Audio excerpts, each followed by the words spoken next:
So my name is Kalira Salas Ramirez. I am currently an East Harlem resident. I'm a neuroscientist by trade, but I spend a lot of time committed to supporting public schools in New York City, and I currently serve on the panel for educational policy, which is the New York City School Board.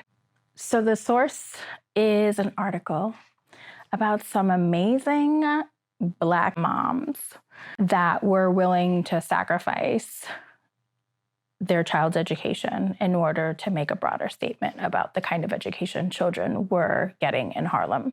Mrs. Viola Waddy lived on Park Avenue. Mrs.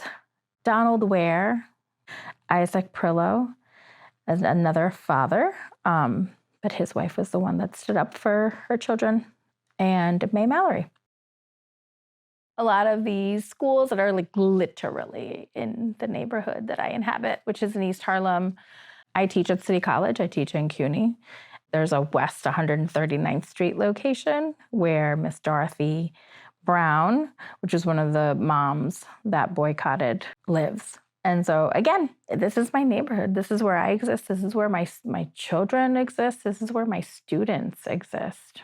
One of my best friends actually showed me this article. And we talked about this a lot.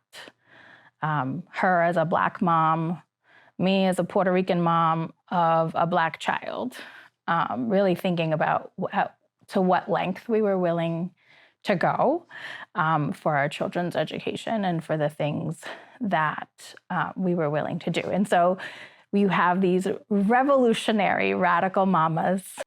They decided to boycott and not send their children to school because they weren't getting the right resources and they were being taught by unlicensed teachers.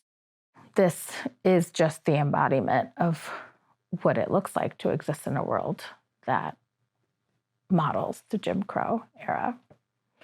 And again, we have parents and students today that will say this is still how we're living today. They decided to boycott.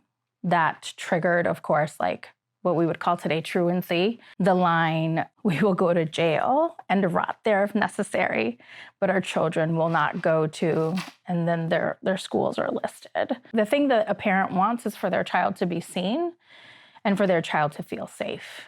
Being a Harlem mama and advocating for my child's education, so many times people talk about how Harlem parents are disempowered or they don't know or they don't care. And so for me, it's the fact that these are moms from Harlem that are fighting for their kids and that are making a very strong statement and are willing to put their own lives and livelihood on the line because they know the impact that this experience has on their children and generations moving forward. The fact that it is in Harlem and that these are moms, Black moms that are leading this charge, I think is really empowering for people like me and the people that are in my community. So many parents are just exhausted. They have the right to fight for excellence. Children deserve not just an appropriate, like a high quality education. And it's not just about them. It's about us as a community. It's about social mobility. It's about generational wealth. It's about moving forward in life. They started with 12. Then it went down to 9 parents that were doing this. You don't need 500 people. You literally can be just 9 to make a change in the trajectory of so many children's lives.